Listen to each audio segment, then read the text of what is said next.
So you've probably heard about the Iraqi journalist who threw his shoes recently at George Bush. He was protesting against Bush at a press conference. He was protesting about the ongoing illegal invasion of his own country that has so far cost hundreds of thousands of lives. Bush was very relaxed about the whole thing.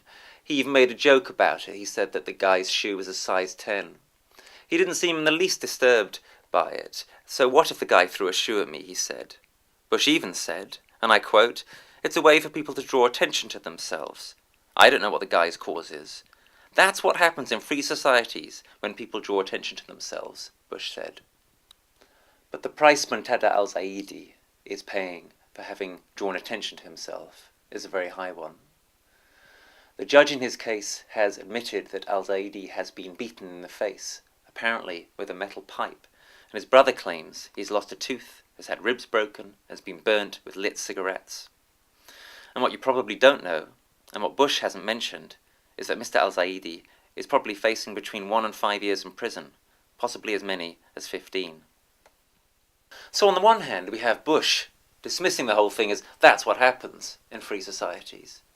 Well, on the other hand, in this so-called free society, this man is being badly beaten, this man is being tortured, and he might go to prison for years. So I decided to make a protest of my own. I've got this old pair of shoes.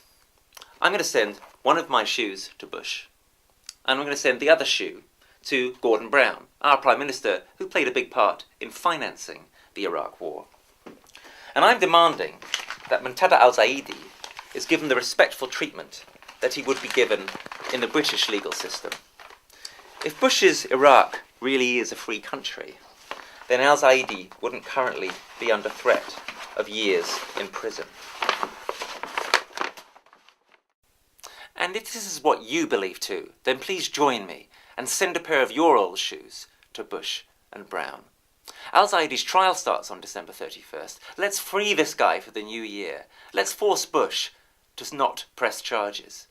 And let's get an apology for the appalling way that al-Zaidi has been treated in Bush and Brown's so-called free Iraq.